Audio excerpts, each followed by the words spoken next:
Hi, my name is Naomi Freilish. I am a sophomore at Harvard, and I'm also one of the co-directors of Outreach for the Israel Summit. I am so excited to be here today speaking with Lior Raz, Israeli actor, screenwriter, and co-creator and star of the hit TV show Fauda. Lior, thank you so much for being with us here today.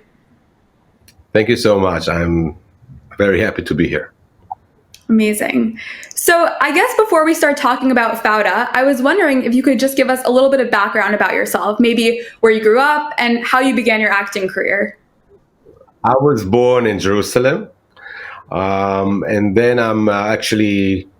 my father decided to be kind of a settler, and we actually went and built Ma'ale Adumim. I don't know if you know, it's a big city now, but in the Judea desert near Jerusalem.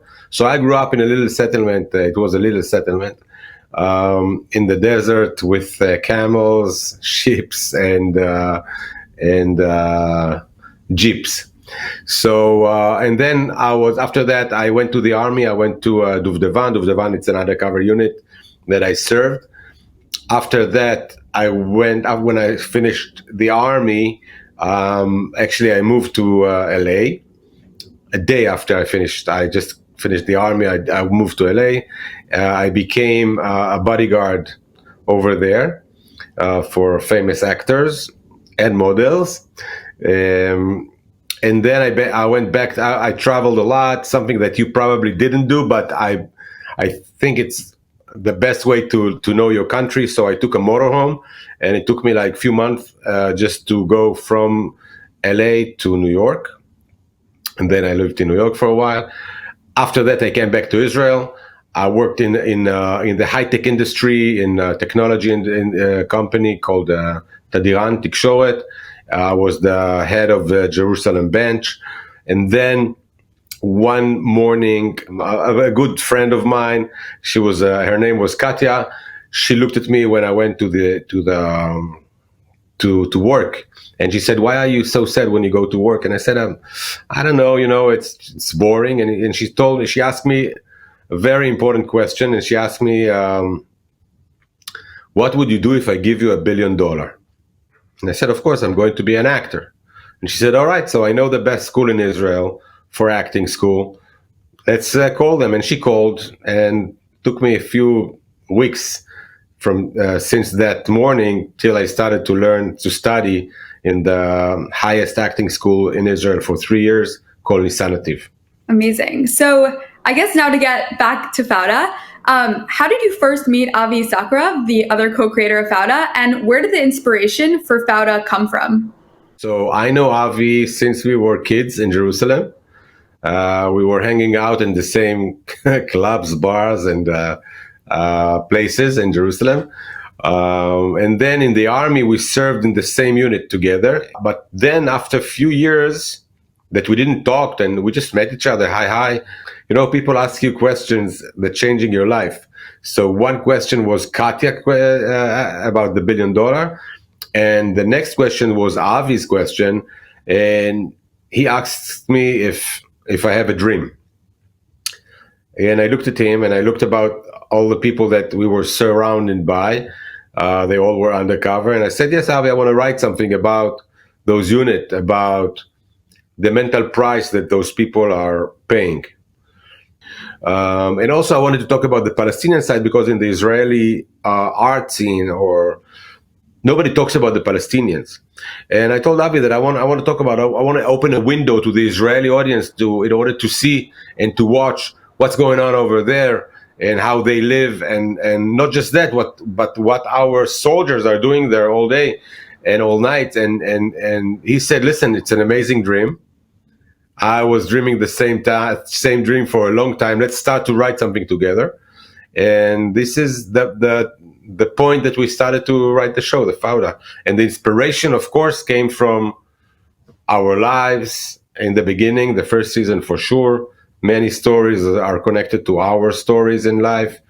Many characters in the show are based on a real, true characters that we know, friends of ours, and us, of course.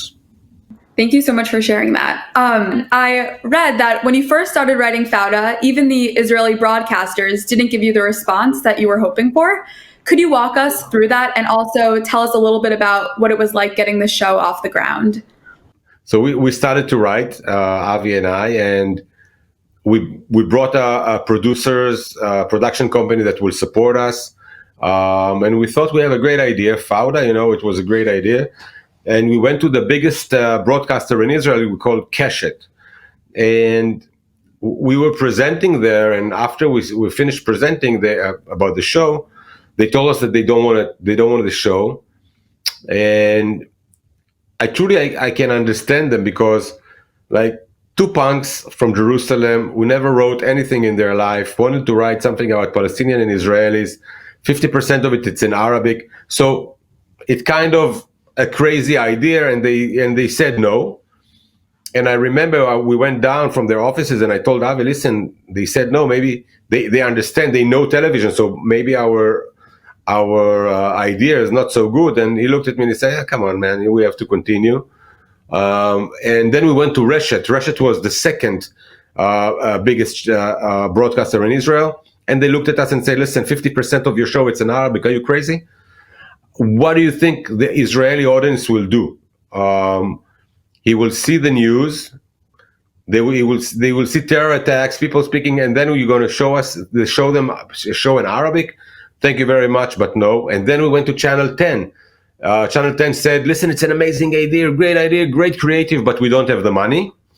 And then we went, actually our producers told us, listen guys, probably we need to give up. It's not a good show probably, and people don't want it.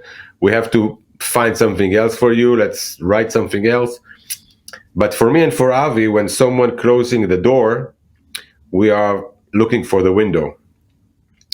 So without the producers, we called by ourselves to Yes channel. It's a satellite channel in Israel, a small satellite channel, to someone that we knew from Jerusalem who was working in the marketing section, not even the content section.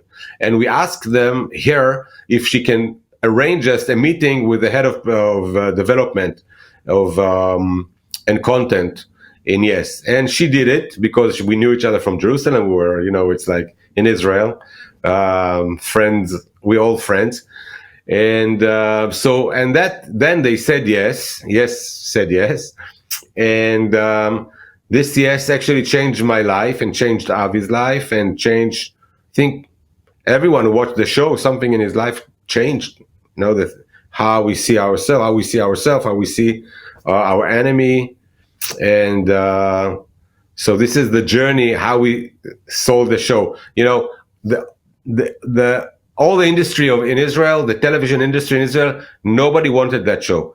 Nobody. Just one person said yes for our ideas and believed in our ideas. So that was amazing, and we cherish it, of course. Amazing. So I guess to move on. So you mentioned this before, but I'm just curious if you could expand a little bit about how you honored the multiple narratives that Fauda portrays.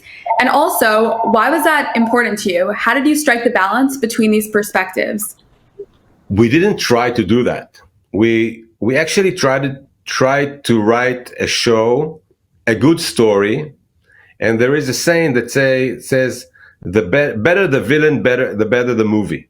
So we try to portray the other side, to make them rounded characters. And I remember when I was in the writer's room in the beginning, as an actor, I said, listen, I want to be able and to want to play any character in that show. And in order for me to do that, to want to play any character, it's supposed to be a rounded character with emotional journey. It doesn't matter if it's a bad guy, it's a good guy, it doesn't matter. So this is what we started to do. And we have two sides in Israel, and we have two sides of this crazy situation that we are living in. And to tell a story from just one side is kind of a boring thing. And I've seen so many shows or movies that the bad guys are so flat and so one-dimensional. And we tried to make it a little bit much more interesting and much more real, because those people, as a soldier, when you get into a house, so you can be at night and you need to arrest someone, and his family is there, and you're not policeman, you're a soldier who came to protect your country.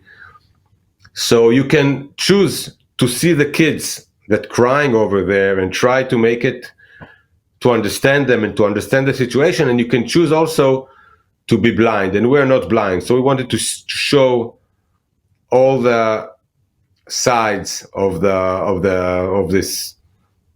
place that we're living in.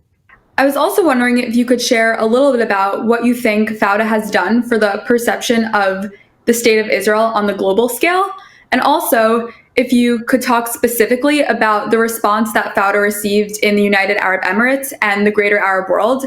Why do you think it's been so successful, and why do you think it resonates with so many different people? First of all, not everyone loved the show. It became a big show because of COVID. People stayed at home, and we released the third season of Fauda, and it became huge because of that people were at home. So we were, there is the rating on the top 10 on Netflix, and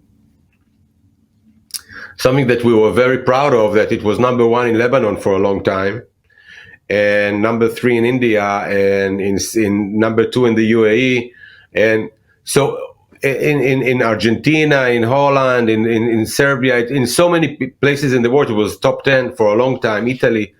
Actually, I was in Dubai and in the UAE for like 5 times in the last few months, even before the peace has started. There, I started to understand that we actually changed the perspective of how Arab people looking at the Israelis. I met like Syrians, people from Syria, from Lebanon, from the UAE, from everywhere in the Arab world, and they saying that this is for when they saw Israelis all the time in their television, we were like the devil, we were like Nazis, and this is the first time that they even feel compassion to the Israeli side. You don't understand how many people from the Arab world are approaching to me every day on my Instagram and on my Facebook and everywhere, and writing to me amazing things about their perspective on the Israeli side because of that show. But also the right-wingers in Israel, and they say this is the first time that we feel compassion to the Palestinian side. We don't know what's going on with us. We don't know why we are feeling so emotional for them. We're supposed to love just the Israelis, but it's the opposite. And we actually kind of put everyone in different places and different perspective. And I think this is the magic of that show, because everyone can relate to his narrative, but also to the other side narrative. So I guess I just have one more concluding question, and that's, as students from all over the world are listening to your story, many of them are engaging with Israel for the first time, many of them are engaging with your narrative for the first time. If there was one message that you'd want to send to the students that are watching, what would it be and why? The thing that I want to tell you guys, that if you have a dream, you should follow it, and in order to succeed, you need one person to believe in your dream. And so if everybody tell you no, it doesn't matter, that it doesn't say that it's real no. It's no for them, but it's not no for you. You're supposed to go with your dream and believe in your dream, and just do it, like Nike say. But also, from the other side, we could be the one person who believe in a dream of someone else. So don't forget to be the one person who believe in other people as well. I love that. Thank you so much. And thank you so much for taking the time to speak with me and all of us today.